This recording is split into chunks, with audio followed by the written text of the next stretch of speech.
दोस्तों, कुछ दिनों पहले आरएसएस चीफ मोहन भागवत ने कहा था कि जब आपको 75 साल पूरे होने पर शॉल उड़ाई जाए तो समझ लेना चाहिए कि दूसरों को मौका देने का समय आ गया है, इसलिए खुद ही किनारे हो जाना चाहिए। इसका सीधा सा मतलब यह था कि मोदी जी जो 17 सितंबर को 75 साल के हो रहे हैं, उन्हें भाजपाइयों के बनाए नियम के मुताबिक ही कुर्सी से उतर जाना चाहिए और दूसरों को मौका देना चाहिए। लेकिन सवाल यह है कि दूसरा यानी कि मोदी का उत्तराधिकारी होगा कौन? तो इसका जवाब भी नागपुर से ही निकलकर सामने आ गया। कैसे भागवत के इशारे पर गडकरी ये जिम्मेदारी संभालने को तैयार दिख रहे हैं, चलिए आपको विस्तार से बताता हूं। नमस्कार, मेरा नाम हिमांशु मिश्रा है, आप देख रहे हैं 4PM न्यूज नेटवर्क। दोस्तों, मोदी शाह को सरकार चलाते हुए 11 साल हो गए हैं। 14 से 24 तक किसी की हिम्मत नहीं थी कि आलाकमान यानी कि मोदी शाह के खिलाफ एक शब्द भी बोल सके। आरएसएस भी खामोश था ये सब देखकर। लेकिन 24 के बाद हालात पूरी तरीके से बदल चुके हैं। मोदी शाह कमजोर हुए तो भागवत ने सबसे पहले आवाज बुलंद कर दी और चुनाव नतीजे आने के तुरंत बाद ही मणिपुर के हालात याद दिलाते हुए सियासी हैसियत क्या है मोदी शाह की उन्हें याद दिलाई। जो पिछले 10 साल में नहीं हुआ वो हो रहा था दोस्तों, ये कि मोदी आरएसएस की चौखट पर भागवत से मिलने पहुंचे।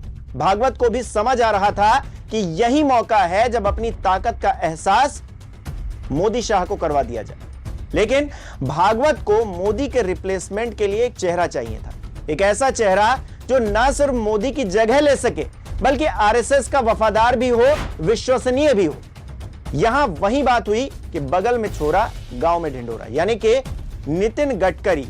उनसे ज्यादा मुफीद इस वक्त कौन हो सकता था? नागपुर से वो आते हैं, वहां से सांसद बनकर। इशारा मिलते ही गडकरी ने भी संकेत देना शुरू कर दिया।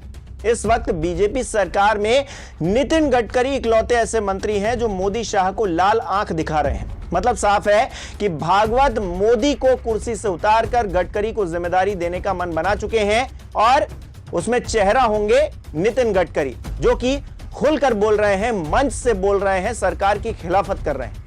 शायद यही वजह है कि सर्वमान्य नेता बनने के लिए गडकरी को उस दुखती रग को दबाना पड़ रहा है जो मोदी शाह की नाकामी का सबूत है। पिछले कुछ वक्त में गडकरी की तरफ से जो बयान दिए गए हैं उन पर जरा गौर कीजिए। एक एक करके आपको बयान दिखाता हूं कुछ। यह खबर देखिए, लिखा है, देश में बढ़ रही है गरीबी, अमीरों के पास जमा हो रहा है पैसा, धन के केंद्रीकरण पर नितिन गडकरी ने जताई चिंता। नागपुर में आयोजित एक कार्यक्रम में बोलते हुए केंद्रीय मंत्री नितिन गडकरी ने धन के केंद्रीकरण पर चिंता जताई। उन्होंने कहा कि धीरे धीरे गरीब लोगों की संख्या बढ़ रही है और कुछ अमीर लोगों के हाथों में धन केंद्रित हो रहा है। ऐसा नहीं होना चाहिए। हम एक ऐसे आर्थिक मॉडल पर विचार कर रहे हैं जो रोजगार पैदा करे और अर्थव्यवस्था के विकास को बढ़ावा दे। यानी कि सरकार किस तरह से नाकाम हुई है, जो ये बता रही थी कि अगर हमारी सरकार आ गई तो काला धन हम वापस ले आएंगे। उस काले धन को वापस लाने के लिए एक एसआईटी का गठन भी किया गया। उस एसआईटी का क्या हुआ आज तक पता नहीं है। और विदेशों में जो काला धन था, जो स्विस बैंकों में काला धन था, वो बढ़ गया। मोदी जी की जो सरकार चल रही थी उसमें धन वापस तो नहीं आया, लेकिन जो काला धन था वो विदेशों में और भी बढ़ गया। अब वो कैसे बढ़ गया, इसमें क्या खासियत रही, मोदी जी ने ऐसे कौन से फॉर्मूले लगाए, इन सब पर बहुत बात हो चुकी है। किस तरह से नोटबंदी की गई वो फेल रही। अब मतलब तमाम ऐसी बहुत सारी चीजें हैं दोस्तों, जिनको गिनाते जाइए उंगलियों पर और नाकामियां एक से बढ़कर एक निकल कर सामने आएंगी इस सरकार की। और गर्त में किस तरह से अर्थव्यवस्था को डाल दिया है। लोगों के हाथ में रोजगार नहीं है, गरीब लोग और गरीब हो रहे हैं, अमीर और अमीर हो रहे हैं। इस बात को तो नितिन गडकरी खुद ही मान रहे हैं, समझ रहे हैं और बताने की कोशिश कर रहे हैं केंद्रीय नेतृत्व को कि आप भाई, आपकी विदाई तय है, क्योंकि परिस्थितियां खराब हो गई। और सुधार कौन करेगा? हम करेंगे, क्योंकि हम इस बात को कह रहे हैं। सर्वमान्य तो ऐसे ही बनते हैं कि भाई जनता की बात को आप उठाइए, सर्वमान्य हो जाएंगे, और सर्वमान्य हो जाएंगे तो आपको कुर्सी मिल जाएगी। कुर्सी मिल जाएगी तो आपके ऊपर डिपेंड करता है कि आप व्यवस्था को दुरुस्त करते हैं या फिर दुरुस्त नहीं करते हैं, या फिर जुमलेबाजी आपने जो की है उस पर आप कितना खरे उतरते हैं। खैर, अगली खबर पर आते हैं, अगले बयान पर आते हैं। क्या लिखा हुआ? लिखा है, सत्ता में आकर लोग अहंकारी हो जाते हैं, सम्मान मांगने से नहीं मिलता है। नितिन गडकरी का खुला हमला। नीचे लिखा है, नितिन गडकरी ने नेताओं में बढ़ते हुए अहंकार पर गंभीर चेतावनी दी है और कहा है कि सम्मान मांगने से नहीं बल्कि कर्मों से मिलता है। उन्होंने शिक्षा विभाग में भ्रष्टाचार पर भी कड़ा प्रहार किया। तो यह भी सरकार की एक नाकामी को दिखा रहा है दोस्तों, जिस पर नितिन गडकरी खुले मंच से बात कर रहे हैं, खुले मंच से ये बताने की कोशिश कर रहे हैं कि किस तरह से नेता अपनी मनमानी पर उतारू हैं, किस तरह से नेता जो भी मन में आ रहा है वो कर रहे हैं, किसी की सुन नहीं रहे हैं, अहंकारी हो गए हैं। अब ये शब्द वो क्यों इस्तेमाल कर रहे हैं, किस लिए कर रहे हैं, ये मुझे बताने की शायद आपको जरूरत नहीं है, क्योंकि आप मुझसे ज्यादा स्मार्ट हैं। एक और खबर आपको दिखाता हूं दोस्तों, समाज में ऐसे लोग जरूरी हैं जो सरकार के खिलाफ अदालत जा सकें। नितिन गडकरी का यह बयान दोस्तों, मतलब नितिन गडकरी क्या कह रहे हैं? कह रहे हैं कि कई बार सरकार में बैठे मंत्री भी वो काम नहीं कर पाते जो अदालत के आदेश पर हो जाते हैं। ऐसा इसलिए क्योंकि जनता को लुभाने की राजनीति नेताओं और मंत्रियों के आड़े आती है और वे जनहित में कदम नहीं उठा पाते। वो अपनी ही सरकार को कटघरे में खड़ा कर रहे हैं। मंत्रियों के आड़े क्या आती है? जनहित में कदम उठाने की समस्या जो होती है वो कब आ जाती है? तब आ जाती है जब मनमानी होने लगती है, जब उन पर कोई अंकुश नहीं होता है। अदालत के आदेश इस वक्त काम करते हैं। तो ऐसे लोगों की जरूरत है जो सरकार के खिलाफ अदालत चले जाएं। ये बात नितिन गडकरी कह रहे हैं दोस्तों। केंद्रीय मंत्री नितिन गडकरी, जिनका सम्मान विपक्ष में बैठे नेता भी करते हैं, वो इस बात को कह रहे हैं, अपनी ही सरकार को कटघरे में खड़ा कर रहे हैं, अपनी ही सरकार पर निशाना साध रहे हैं और कह रहे हैं कि सरकार में बैठे हुए जो लोग हैं वो निरंकुश हो चुके हैं। इस सरकार में बैठे हुए लोग अहंकारी हो चुके हैं। इस सरकार में बैठे हुए जो लोग हैं उनकी वजह से गरीब और गरीब हो रहा है, अमीर और अमीर हो रहा है, और इसी वजह से अदालतों की जरूरत है। ऐसे लोगों की जरूरत है जो सरकार के खिलाफ अदालत का रुख करें और सरकार को जिम्मेदार ठहराएं, क्योंकि सरकार खुद को जिम्मेदार ठहराने के बिल्कुल भी मूड में नहीं है, उस पक्ष में नहीं है। ऐसे में सहारा लिया जाए तो लिया जाए ऐसे लोगों का, अदालतों का। यह बात नितिन गडकरी कह रहे हैं दोस्तों। और नितिन गडकरी के इन बयानों के मायने क्या हैं आप बहुत अच्छे से समझते हैं दोस्तों। मुझे बताने की जरूरत नहीं है, समझाने की जरूरत नहीं है। इस पर कई बार मैं बात कर चुका हूं कि मोदी सरकार किस तरह से अपनी मनमानी करती है और किस तरह से अपने आप को जवाबदेह नहीं बनाती है, क्योंकि बहुत बड़े बड़े कांड हुए हैं इस देश के अंदर दोस्तों। भारतीय जनता पार्टी के नेताओं का इन्वॉल्वमेंट रहा है उसमें। बेशर्मी की हदें भारतीय जनता पार्टी के नेताओं ने पार की हैं, लेकिन एक्शन के नाम पर कुछ भी नहीं हुआ है। और यही सब परिस्थितियां देखकर मैं कई बार कह चुका हूं कि इस सरकार कहीं ना कहीं इस देश को गर्त में ले जाने का काम कर रही है। इस भारतीय जनता पार्टी के अंदर जिस तरह के लोग बैठ गए हैं, जिस तरह के लोग आ गए हैं, वो कहीं ना कहीं पार्टी को तो थू-थू करवा ही रहे हैं, यहां पूरे देश को थू-थू करवा रहे हैं। और इसी वजह से नितिन गडकरी भी अब इन सारी परिस्थितियों से उबरते हुए दिखाई दे रहे हैं, क्योंकि काम के नाम पर सिर्फ बयानबाजी हो रही है।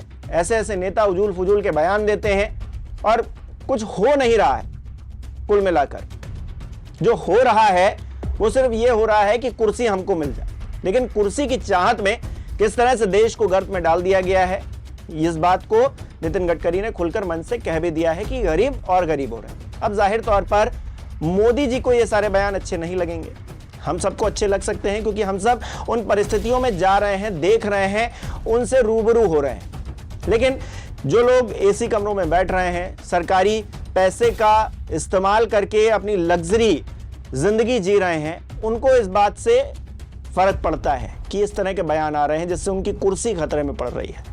मोदी जी को भी अच्छा नहीं लग रहा होगा, अमित शाह जी को भी बिल्कुल अच्छा नहीं लग रहा होगा। वैसे भी कुर्सी है ही चीज ऐसी जो एक बार उस पर बैठ जाता है हटने का नाम नहीं लेता है।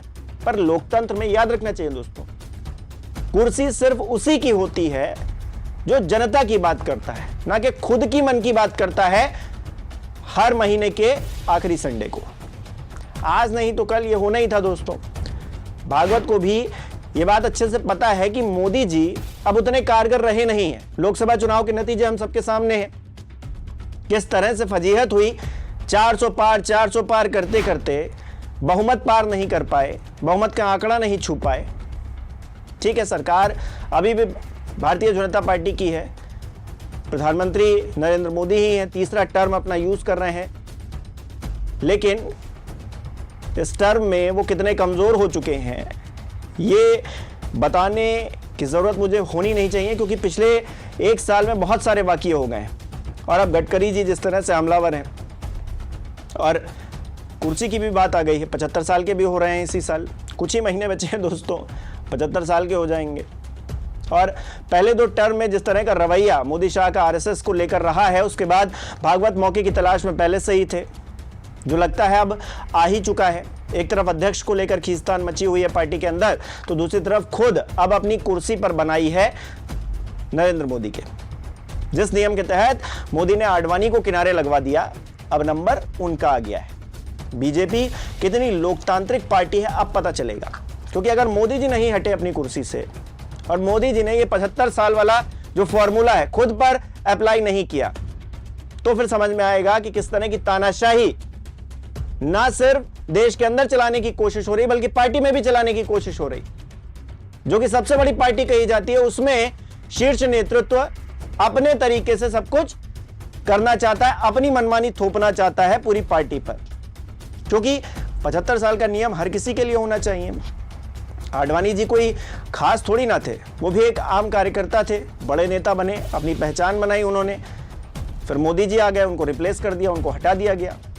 और इसको लेकर भी कहानी है कि 2009 का चुनाव जिस तरह से उनके अंडर में लड़ा गया, उसमें हार हुई, लंबी कहानी है। लेकिन 75 साल वाला भी एक फॉर्मूला इसमें फिट होता है, लेकिन 75 साल वाला जब मोदी जी पर फिट होगा तब पार्टी क्या कदम उठाएगी? मोदी जी क्या अपनी कुर्सी छोड़ेंगे? क्या गडकरी जी प्रधानमंत्री बनेंगे? इन 2 सवालों के जवाब जल्द ही सामने आएंगे। और वो सवाल सामने आए उससे पहले विपक्ष की मांग क्या है, जरा उसे भी देखिए। खबर देखिए क्या लिखा हुआ है। लिखा है, कांग्रेस विधायक ने की नितिन गडकरी को पीएम बनाने की मांग, कहा वो देश को विकसित करने की सोच रखने वाले हैं। कांग्रेस विधायक ने कहा कि नितिन गडकरी ने परिवहन मंत्री के रूप में काम किया है और देश की जनता उनके काम से वाकिफ है। उन्होंने कहा कि नितिन गडकरी पीएम के रूप में विकास करने की सोच रखते हैं। खबर के अंदर विधायक का नाम भी लिखा है। कर्नाटक से कांग्रेस पार्टी के विधायक हैं बेलूर गोपाल कृष्ण।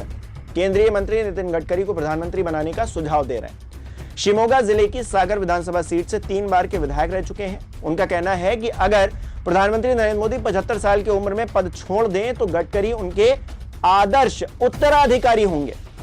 गोपाल कृष्ण का यह बयान आरएसएस प्रमुख मोहन भागवत के हालिया बयानों के जवाब में आया है, जिसमें उन्होंने 75 साल की उम्र में नेताओं के पद छोड़ने की बात कही थी। और उसके बाद कांग्रेस नेता विधायक इस बात पर जोर दे रहे हैं कि मोदी जी हटें तो गडकरी जी आ जाएं, क्योंकि मोदी जी से अच्छा जो गडकरी जी हैं उनका उस पद पर रहना होगा, क्योंकि भारतीय जनता पार्टी में जिस तरह की तानाशाही चल रही है, जिस तरह की तानाशाही देश में थोपने की कोशिश की जा रही है, उसमें गडकरी जी आएंगे तो हालात पहले से अच्छे हो जाएंगे।